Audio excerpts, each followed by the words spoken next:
Good morning friends. आज हम देखेंगे बीए पार्ट फर्स्ट ईयर के सेकंड पेपर, जिसमें कि राजनीतिक विचारक हमारा प्रमुख सब्जेक्ट है। इसके अंतर्गत हमने अभी तक जो अपने वीडियोस थे उसके अंदर हमने मनु, कौटिल्य और शुक्र इनके कुछ प्रमुख विचारों की विवेचना की थी। आज हम इनकी सबकी विस्तृतता से विवेचना करेंगे। तो सबसे पहले हम आते हैं मनु के ऊपर। मनु की व्यवस्था के अंतर्गत हमारे कुछ अनेक महत्वपूर्ण विचार हैं, जैसे मनु की राज्य की उत्पत्ति।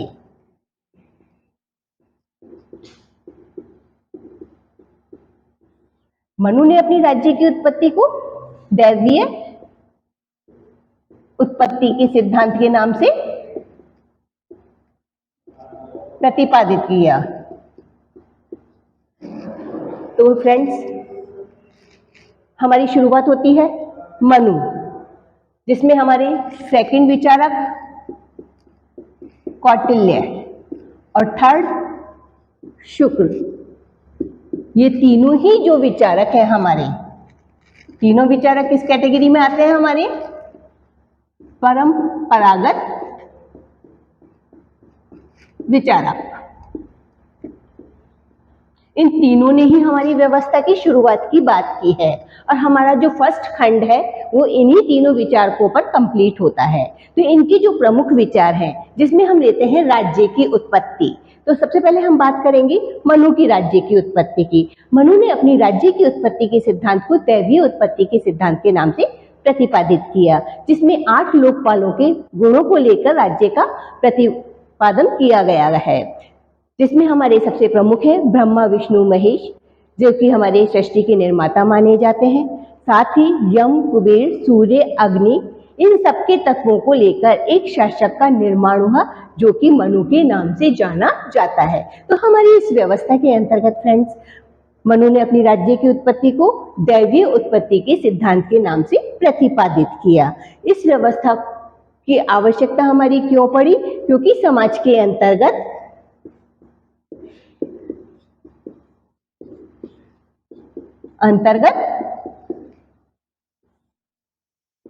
मत्स्य न्याय की उत्पत्ति हो गई थी। मत्स्य न्याय क्या होता है? जिस प्रकार से समुद्र के अंदर बड़ी मछली छोटी मछली को निगल जाती है, उसी तरीके से हमारे समाज के अंदर जो बलशाली व्यक्ति थे, ताकतवर व्यक्ति थे, वो निर्बलों का शोषण करने लग गए थे और इस व्यवस्था को खत्म करने के लिए राज्य का उदय हुआ। तो किसका उदय हुआ हमारी व्यवस्था में? राज्य का। जब राज्य का उदय हुआ तो राजा कौन बना हमारी व्यवस्था में? मनु। तो हमारी व्यवस्था का आधार क्या आया? दैवीय उत्पत्ति का सिद्धांत, जिसमें हमारे 8 लोकपाल महत्वपूर्ण माने गए। इनके गुणों को लेकर राज्य की उत्पत्ति हुई, जिसे हम दैवीय उत्पत्ति के सिद्धांत के नाम से जानते हैं। इसकी आवश्यकता हमारी व्यवस्था के अंतर्गत मत्स्य न्याय को खत्म करने के लिए, बलशाली व्यक्तियों से निर्बलों की रक्षा के लिए उत्पन्न हुई। देन स्थिति आती है कौटिल्य की, क्योंकि ये भी हमारा परंपरागत विचारक ही है। अब हम यहाँ अपन पहले कौटिल्य तक पहुंचने से पहले इस मनु की ही पूरी व्यवस्था को देख लेते हैं। मनु ने अपनी इस व्यवस्था में जहाँ राज्य की उत्पत्ति की बात की, वहीं इस उत्पत्ति के दौरान चलाए जाने वाली व्यवस्था को, जिसे कि सप्तांग सिद्धांत के नाम से जाना जाता है, जो कि 7 अंगों पर बेस्ड है, जिसमें सबसे प्रमुख कौन है? हमारा शासक, जिसे हम राजा कहते हैं। मनु ने इसे किसकी संज्ञा दी थी? स्वामी की। वहीं हमारे इस व्यवस्था के अंतर्गत महत्वपूर्ण व्यक्ति माना जाता है मंत्री, और शासन व्यवस्था को चलाने का आधार किसका आता है? जनपद का। देन व्यवस्था के अंतर्गत जहां हम बात करते हैं कि एक शासक अपनी व्यवस्था को कैसे चलाएगा? राजा के माध्यम से। उसका सहयोगी कौन होगा? मंत्री। ये सारी व्यवस्था किस पर बनाएंगे? जनता पर। और साथ में हमें जरूरत पड़ती है कोष की, जिसे के माध्यम से पूरी व्यवस्था एस्टेब्लिश होती है। देन एक शासक अपनी व्यवस्था को चलाए रखने के लिए किसी न किसी आधार बेस को तो लेगा ही लेगा। उस बेस को हम दुर्ग के माध्यम से देते हैं, यानी यह हमारा सुरक्षित होना चाहिए, जहां हमारे दुश्मन से हमारे तक आसानी से नहीं पहुंच सके। यानी इसके भी अनेक प्रकार माने गए हैं।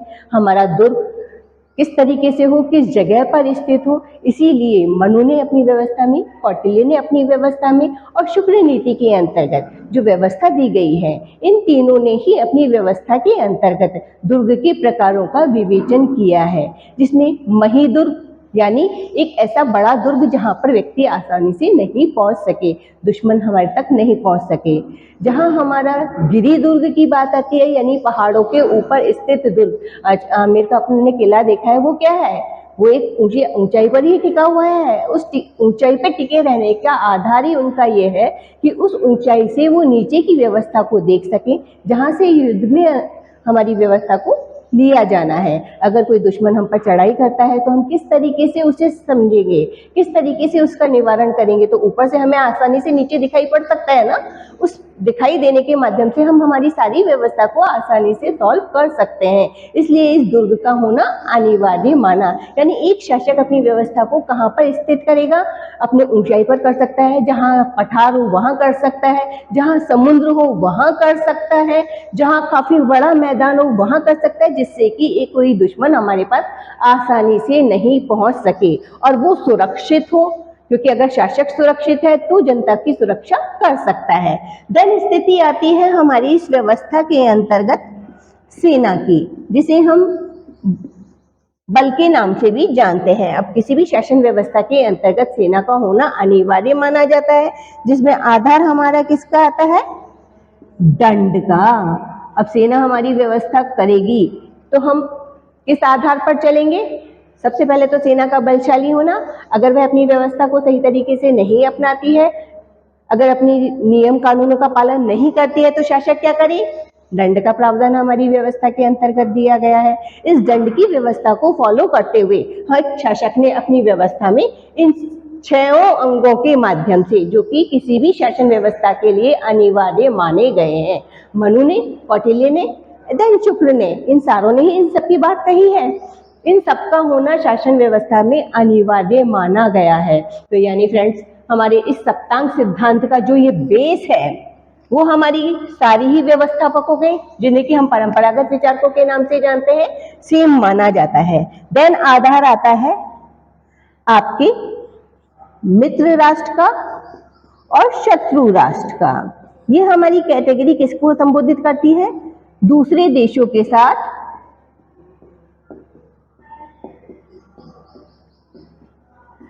संबंध को बढ़ाने के लिए।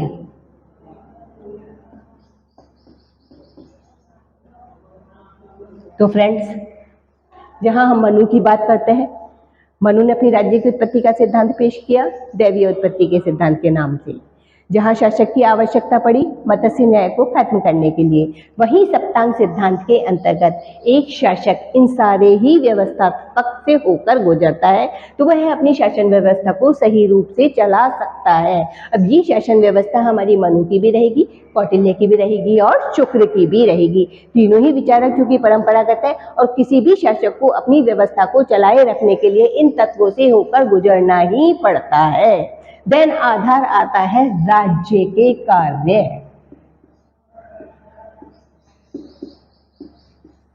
एक शासन व्यवस्था के अंतर्गत एक शासक से हम क्या उम्मीद करते हैं, वो क्या काम करे, कैसे काम करे। तो सबसे पहले राजा का क्या कार्य कहलाता है? प्रजा की रक्षा। अगर वह प्रजा की रक्षा आसानी से कर सकता है तो वह सक्सेस होगा कि नहीं होगा? रक्षा कैसे करेगा? लोक कल्याणकारी कार्यों से। अगर वह लोक कल्याणकारी कार्य करता है तो वह सफल होगा या नहीं होगा? जनता के हित में काम करेगा तो वह सही सफल रूप में परिणित हो पाएगा या नहीं हो पाएगा? होगा। वो कैसे? क्यों? क्योंकि राजा का एक परम कर्तव्य होता है। कोई भी शासक अपनी व्यवस्था को अगर चिरस्थायी रखना चाहता है या लंबे समय तक चलाना चाहता है, तो उसके लिए अनिवार्य है कि वह उसकी रक्षा का प्रमुख ध्यान रखे, जनता के लिए हमेशा लोक कल्याण के कामों को करे। इस लोक कल्याणकारी कार्यों के अंतर्गत निम्न आधार आते हैं, जिसमें हम सामाजिक, आर्थिक, राजनीतिक, सांस्कृतिक, शैक्षणिक इन सभी को लेते हैं। अर्थात इन सभी क्षेत्रों में होने वाली सुरक्षा संबंधी कार्यों का उत्तरदायित्व किसके ऊपर है? राजा के ऊपर। इसी तरीके से कौटिल्य की व्यवस्था में जहां मंत्री की प्रधानता की बात कही गई है, वहां मंत्री क्यों प्रमुख रूप से माना जाता है? क्योंकि ये सारे कार्य कौन करवाता है? मंत्री करवाता है। आदेश राजा देता है और फॉलो मंत्री करवाता है। देन राजा का क्या कार्य है? प्रशासनिक व्यवस्था को देखना। किसको देखेगा राजा? अपनी प्रशासनिक व्यवस्था को। साथ ही कर की व्यवस्था को देखेगा, साथ ही अर्थव्यवस्था को देखेगा,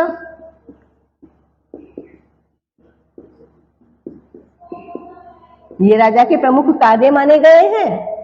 राजा किन किन कार्यों को करे? साथ में न्याय प्रदान करे। यानी एक शासक के हमारे क्या कार्य होते जा रहे हैं?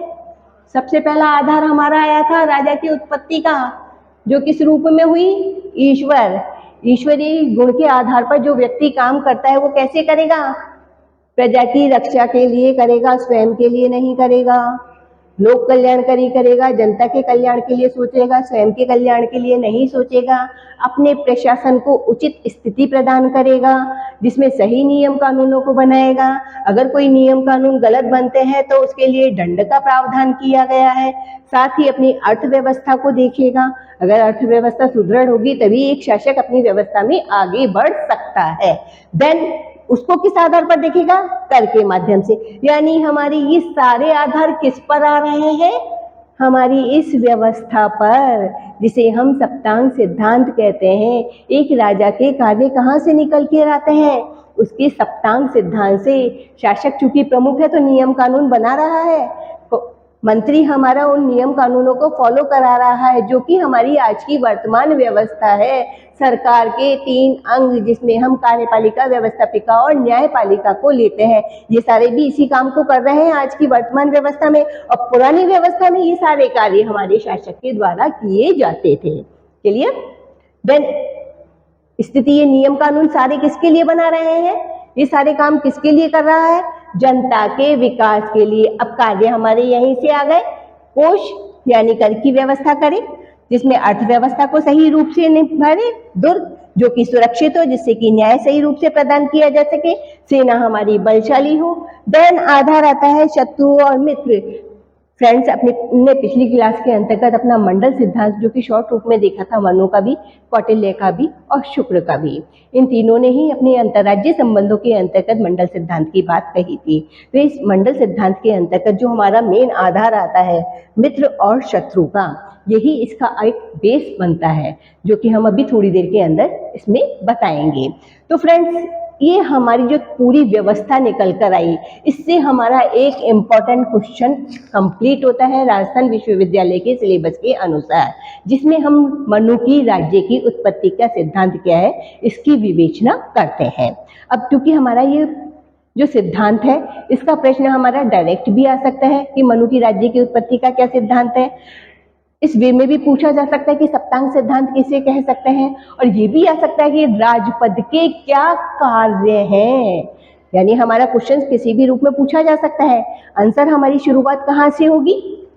यहाँ से, जहाँ हम उत्पत्ति को लेंगे, सप्तांग सिद्धांत को लेंगे, देन राज्य के कार्य को लेंगे। अगर यह हमारा क्वेश्चन 20 नंबर का आता है तो इसमें हम इन तीनों ही चीज़ों को कंप्लीट करके अपनी व्यवस्था को आगे बढ़ाएंगे। यानी ये इन तीनों चीज़ों का ही सार देके हमारा ये क्वेश्चन कंप्लीट होता है। और अगर यही क्वेश्चन हमारा कौटिल्य की स्थिति में आ जाता है कि कौटिल्य का सप्तांग सिद्धांत क्या है, कौटिल्य की राज्य की उत्पत्ति क्या है, कौटिल्य के राज्य के कार्य क्या है, तो हमें इसको किस तरीके से फॉलो करना है। अब इसमें हमारा थोड़ा सा चेंज आता है बेटा। जहां हमारी उत्पत्ति की बात आ जाती है, वहां हमारी आधार में क्या आ जाता है? अब हम किसकी देखेंगे? कौटिल्य। कौटिल्य चूंकि हमारी व्यवस्था में किस रूप में आए हैं? मंत्री के रूप में। तो यहां पर इनकी राज्य की उत्पत्ति इन्होंने किस आधार पर बताई? सामाजिक समझौता सिद्धांत। समझौता किसके बीच में हुआ? दो पक्ष। पहला राजा, दूसरी जनता। ये दो पक्षों के बीच में हुआ, इसलिए हम इसे क्या कहते हैं? द्विपक्षीय सिद्धांत। अब हमारा इस पे दो शॉर्ट क्वेश्चंस भी बनते हैं। इंडिविजुअल बन सकता है, मनु की राज्य की उत्पत्ति का सिद्धांत क्या है? कौटिल्य की राज्य की उत्पत्ति का सिद्धांत क्या है? इसे समझौता सिद्धांत क्यों कहा जाता है? इसे द्विपक्षीय सिद्धांत क्यों कहा जाता है? समझौता सिद्धांत क्यों कहा जाता है? क्योंकि दो पक्षों के बीच में हुआ है, राजा और जनता के बीच में दो पक्ष हुए, इसलिए यह द्विपक्षीय के नाम से भी जाने लगा। इन दोनों ही पक्षों के नियम कानून समान रहे, यानी जो नियम इस राजा के लिए बने वो ही इस जनता के लिए बने। इसलिए इस व्यवस्था के अंतर्गत हमारी व्यवस्था किस रूप में आई?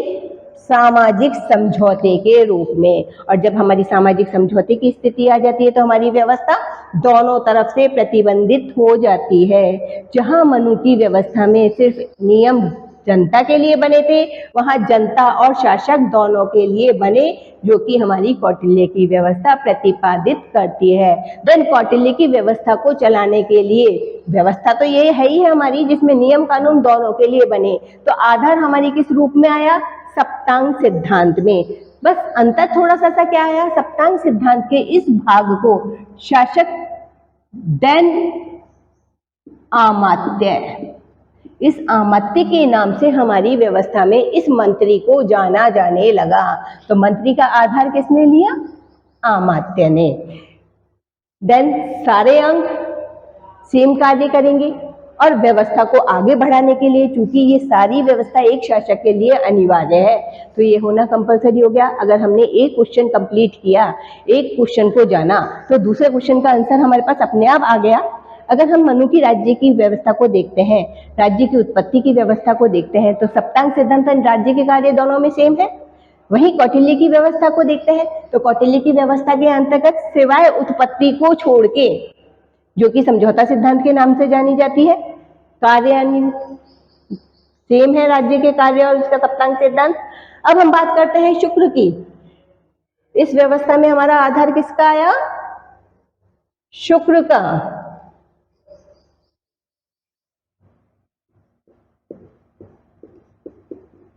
समझौता सिद्धांत ये था हमारा कौटिल्य का। अब आई हमारी शुक्र की व्यवस्था, क्योंकि तीनों ही हमारे परंपरागत विचारक हैं। इन्होंने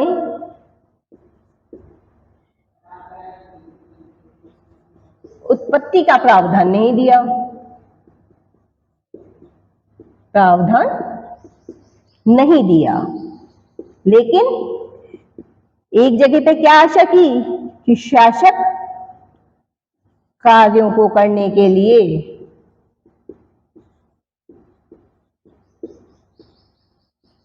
राज्य और राष्ट्र दोनों के अंतर को जाने। एक राज्य कब बनता है? जब वो प्रेम से मिलकर एकजुट होकर कार्यों को संपन्न करता है, तो वो एक राष्ट्र के रूप में परिणित हो जाता है। भारत एक राष्ट्र है, हम कहते हैं कि नहीं कहते? ऐसे तो नहीं कहते भारत एक राज्य है, यही कहते हैं कि भारत एक राष्ट्र है। वो क्यों कहते हैं? उसका आधार यही है कि हमारी व्यवस्था के अंदर कार्यों को करने के लिए एकजुट होना अनिवार्य है। हर व्यक्ति को अपने कार्य अपने तरीके से करने आने चाहिए, और ये अपने तरीके से कार्यों को करेंगे तभी व्यवस्था को सही रूप से परिणित कर सकते हैं, अन्यथा नहीं। शासन व्यवस्था बिगड़ सकती है, और इस रूप में कार्य करेंगे तो शासक व्यवस्था को किस रूप में प्राप्त करेगा? हमारे कार्यों की परिणति के रूप में। अगर ये कार्य सही रूप से करेगा तो शासक आगे बढ़ेगा, और नहीं करेगा तो नहीं बढ़ेगा। सेम स्थिति कौटिल्य की रही, सेम स्थिति शुक्र की रही। शुक्र ने अपनी इस व्यवस्था को, जो कि हमारे इस सप्तांग सिद्धांत के माध्यम से जानी जाती थी, इनकी अंतर कितना सा दिया? कार्य तो सेम रहेंगे ही रहेंगे हमारी व्यवस्था के अंदर, यानी एक शासक किन किन कार्यों को करेगा। अब मनु की व्यवस्था हुई, चाहे कौटिल्य की व्यवस्था हुई, चाहे शुक्र की व्यवस्था हुई, सबने कार्यों की सेमता की बात की, समानता की बात की। अब ये बात हमारी सप्तांग सिद्धांत में अंतर में आ जाती है। ये हमारा जो कौटिल्य का सप्तांग सिद्धांत है, ये हमने हमारे पिछले शॉर्ट वीडियो जो हमने दिए थे उसके अंतर्गत भी बताया था कि किस प्रकार से ये दोनों का अंतर पाया गया है। यहाँ हम थोड़ा सा शॉर्ट रूप में इसको बता देते हैं क्योंकि ब्रीफ में हमारा उसके अंदर दिया हुआ है।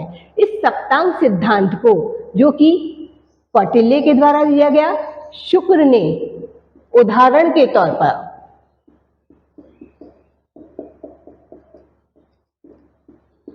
अपने शरीर के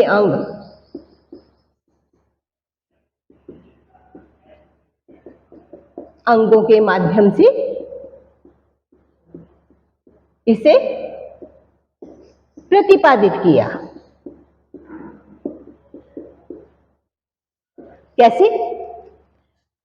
हमारा शासक है और शरीर में हमारा मेन काम कौन करता है? मस्तिष्क, यानी उसको संज्ञा दी गई सिर की। मंत्री, जो हमारी नेत्रों का काम करते हैं। जनता, जो कि पूरी व्यवस्था को चलाने का काम करता है। हमारे पूरे शरीर को चलाने के लिए हमारे हाथ, पैर, आंख, नाक, मुंह, कान सभी प्रमुख हैं और इन सभी के माध्यम से हमने हमारी व्यवस्था को इंकित करने की बात कही थी। इसका मैं अलग से बड़ा वीडियो दे चुकी हूँ आपको। तो फ्रेंड्स, इस तरीके से हमारे इस 3 क्वेश्चंस को, जो कि हमारी राजस्थान विश्वविद्यालय में आते हैं, एक क्वेश्चन का हम 3 तरह से कैसे प्रयोग कर सकते हैं। अगर हमारा क्वेश्चन शुक्र की सप्तांग सिद्धांत आता है तो इसके अंतरों के माध्यम से, जो कि शरीर के अंगों के माध्यम से दिया गया है, हम इसको फॉलो कर सकते हैं। अगर राज्य के कार्य हैं जो सेम रहेंगे। अगर शुक्र का आता है राज्य की उत्पत्ति, तो उन्होंने उत्पत्ति का प्रावधान नहीं दिया है, सिर्फ अपनी व्यवस्था के अंदर राजा को कार्य करने के लिए सही तरीके से नियमों का प्रयोग करके राज्य के कार्यों को करने की बात कही है। तो फ्रेंड्स, इस तरीके से हमारा तीनों विचारकों का एक महत्वपूर्ण क्वेश्चन कंप्लीट होता है। नेक्स्ट स्थिति आती है हमारी इन विचारकों की, जिसको कि हम मनु, कौटिल्य और शुक्र के द्वारा ही जानते हैं, क्योंकि तीनों ही हमारे परंपरागत विचारक हैं, जो कि हमने अभी बताया।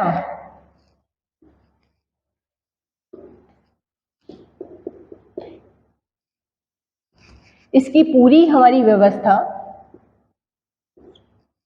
नेक्स्ट व्यवस्था किस पर आकर रुकती है हमारी?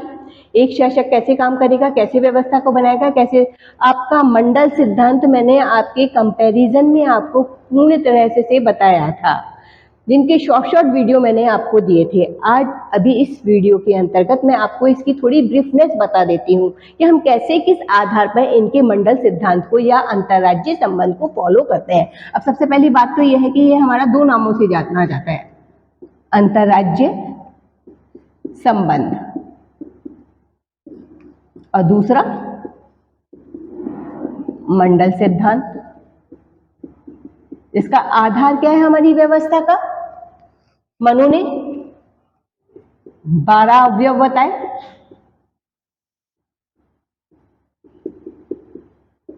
कौटिल्य ने 72 प्रकृतियां और शुक्र ने सुधारक होने के कारण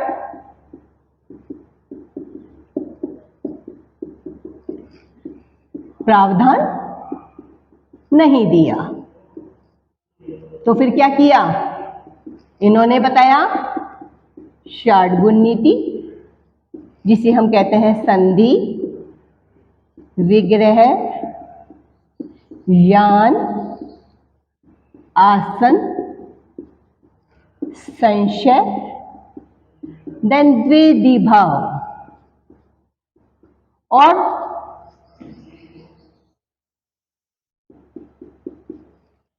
उपाय, जिसमें आते हैं साम, दाम, दंड, देन भेद। ये आधार हमारा क्या रहा? मंडल का, जिसे हम मंडल सिद्धांत भी कहते हैं, कि मंडल सिद्धांत के नाम से जानते हैं। तो पूरी शासन व्यवस्था के अंतर्गत मनु ने अपनी शासन व्यवस्था को 12 अवयवों के रूप में बताया, जिसके अंदर केंद्र में आता है हमारा विजिंगीषु यानी विजयी शासक, सुशासक, जो कि विजय की इच्छा से आता है। देन उसके निकट जिसकी सीमा मिलती है वह उसका शत्रु कहलाता है, और जिसकी सीमा उसके बगल वाले रास्ते मिलती है वह उसका मित्र कहलाता है। देन इसी तरीके से मंडल के अंतर्गत मित्र राष्ट्र और शत्रु राष्ट्रों की सीमाएं जो कि आपस में एक दूसरे से मिलती है, मंडल सिद्धांत के रूप में परिणित होती हैं। तो इस तरीके से हमारे मनु ने अपने व्यवस्था के अंतर्गत इस मंडल सिद्धांत के माध्यम से आपसी संबंधों को प्रतिपादित किया है कि एक शासक का चूंकि बीच की स्थिति में होते हुए वह कैसे अपनी व्यवस्था को अपनाएगा, जिसमें उसने अपने अग्रभाग और पृष्ठभाग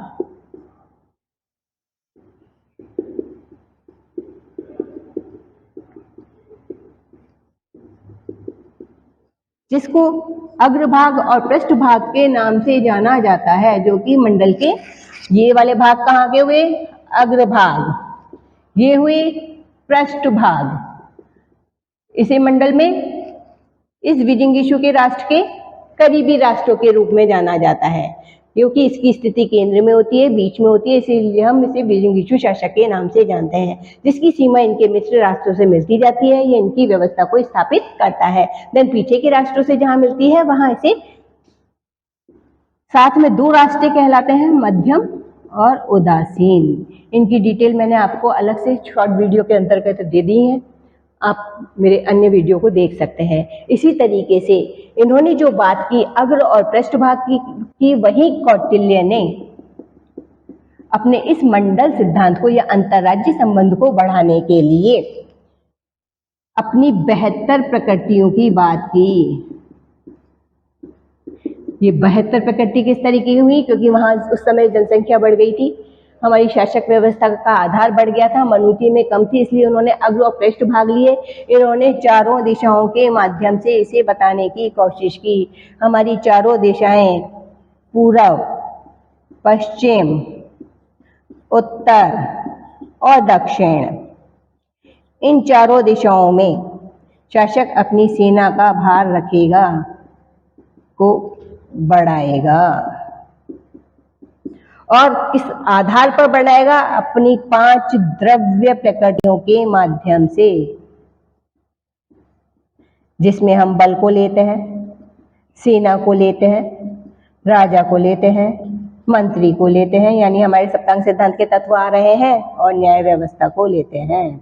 इन सबके माध्यम से कौटिल्य ने अपनी व्यवस्था को किस आधार पर बताया, अंतर्राज्यीय संबंधों को बढ़ाने के लिए। और वहीं शुक्र नीति ने चूंकि मंडल का कोई प्रावधान नहीं दिया, अपने इस व्यवस्था के माध्यम से, जिसे हम 60 गुण नीति के नाम से जानते हैं, इन 6 गुणों पर आधारित व्यवस्था के द्वारा कार्यों को संपन्न करने की बात कही कि एक शासक अपनी व्यवस्था में कैसे चलेगा, इन 6 नीतियों को अपनाते हुए, जिसमें संधि, विग्रह, यान, आसन, संशय और द्विधि भाव की नीति को अपनाते हुए पूरी व्यवस्था को संचालित करेगा। तो और 4 उपाय, साम, दाम, दंड, भेद, इन सबका प्रयोग करके अपनी व्यवस्था को आगे बढ़ाएगा। तो हमारा अगर मनु का क्वेश्चन आ जाता है कि मनु का अंतर्राज्यीय संबंध क्या है, तो हम किस चीज को देंगे, यहाँ तक की प्रकृति को, साथ में 60 गुण नीति, देन उपायों को। कौटिल्य का आ जाता है तो कौटिल्य के मंडल सिद्धांत को, 60 गुण नीति को और उपाय को। अगर हमारी यही मंडल सिद्धांत शुक्र का आ जाता है तो हम क्या देंगे, 60 गुण नीति, देन उपाय। और यहाँ हमारा एक बड़ा क्वेश्चन सेकंड भाग का, जिसमें हमारे इन तीनों ही विचारकों की सिद्धांत आते हैं, उस पर प्रतिपादित होता है। देन व्यवस्था आती है हमारे तीसरी स्थिति की, जिसे हम कहते हैं प्रशासनिक व्यवस्था। अब चूंकि इसकी विस्तृतता हमारी कौटिल्य ने ज्यादा बताई है, और शुक्र ने इसे पूर्ण रूप से परिणित किया है, तो यहां हम किसकी देखेंगे, शुक्र की प्रशासनिक व्यवस्था। अब शुक्र की प्रशासनिक व्यवस्था के अंतर्गत शुक्र ने अपने प्रशासन में इसे दो भागों में बताया है। एक तो प्रशासनिक कर्मचारी, दूसरा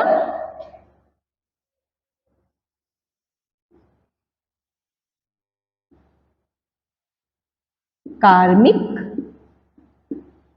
कर्मचारी। प्रशासन को चलाने के लिए किन किन व्यक्तियों की आवश्यकता होती है? सबसे पहले शासक की, अगर शासक नहीं होता तो युवराज की, मंत्री की, अमात्य की, प्राण विभाग की,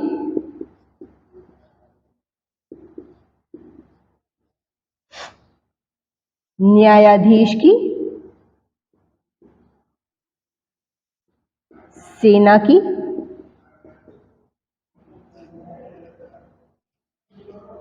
एंड अदर कर्मचारी। शुक्र नीति के अंतर्गत इसकी विस्तृतता को बताया गया कि किस प्रकार से, क्योंकि हमारे एग्जाम में जनरली शुक्र का ही प्रशासनिक व्यवस्था ज्यादातर आती है, तो हमने इसी का ही ब्रीफता को आपको लिया है। इसके साथ शॉर्ट रूप में मैं थोड़ा थोड़ा औरों का बता दूंगी, क्योंकि जहां हमारी प्रशासन की बात आती है, प्रशासन तो सारी व्यवस्था के अंदर ही था। मनु ने इसे जन्म पर आधारित बताया था।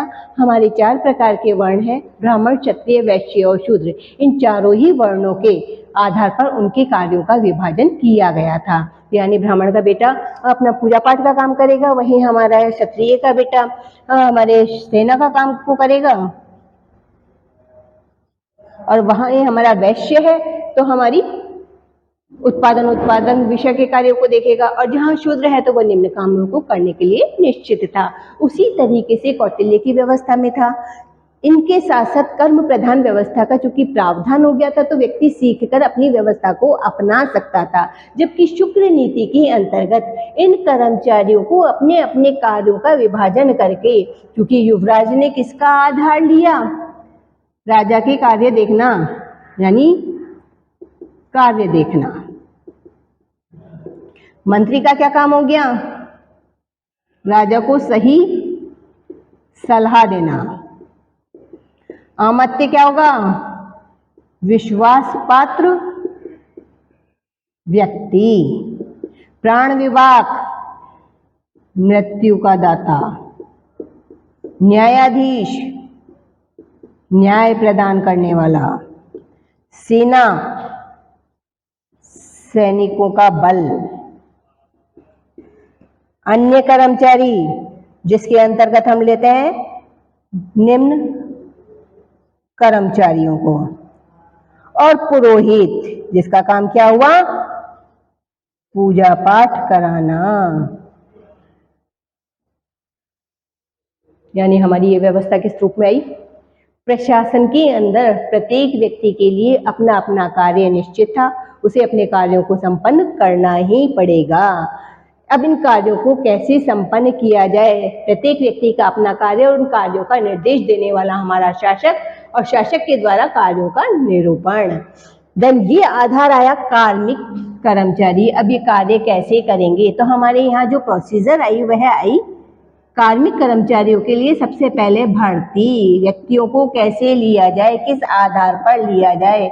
तो 2 आधार आते हैं, एक तो लिखित और एक मौखिक। लिखित के अंतर्गत हमारा रिटन एग्जाम होता है और मौखिक के अंदर इंटरव्यू होता है।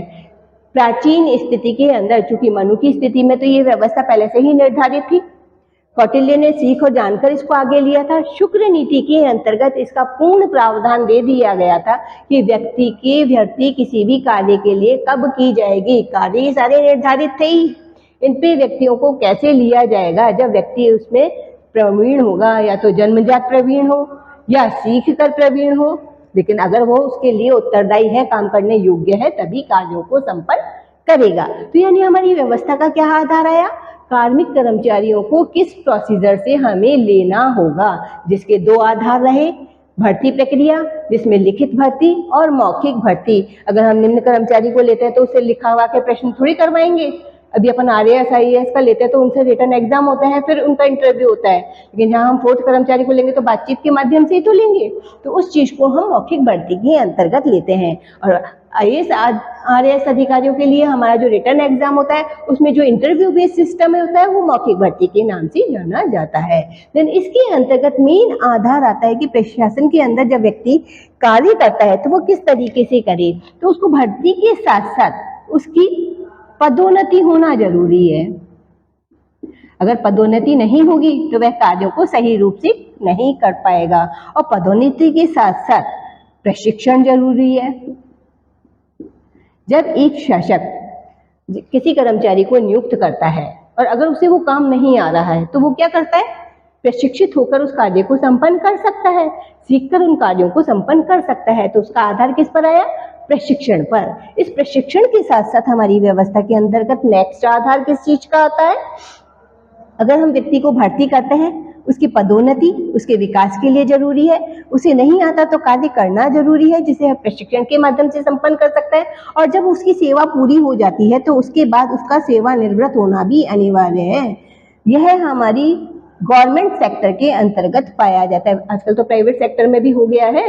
आपका एक सीमा निर्धारित हो गई है 65 साल के अकॉर्डिंग, 60 या 65 साल फिक्स कर दिए गए, जिसके साथ अगर अपन सेवा दे देते हैं तो निवृत्त किया जा सकता है।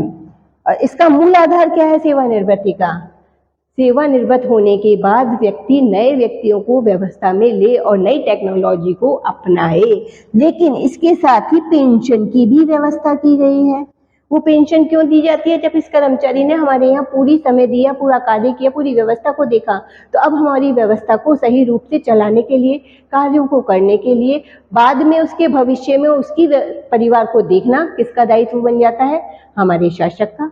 तो उसको क्या मूल कर्तव्य उसका क्या रहा, पेंशन के माध्यम से उसको एक भविष्य निधि के माध्यम से, जो कि भविष्य में आने वाले समय में अपने बच्चों का लालन पालन कर सके, भविष्य निधि के रूप में प्रदान की जाती है।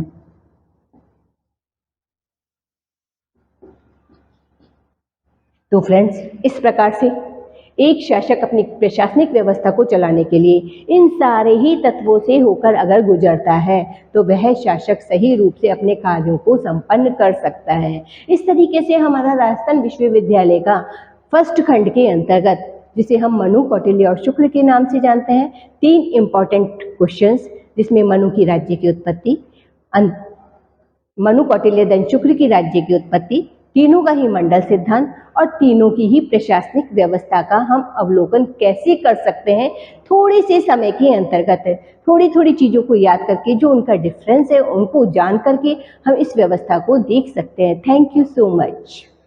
हाँ फ्रेंड्स, अगर आपने मेरे चैनल को सब्सक्राइब नहीं किया है तो प्लीज़ सब्सक्राइब कीजिए, पसंद आए तो लाइक कीजिए, शेयर कीजिए। Thank you.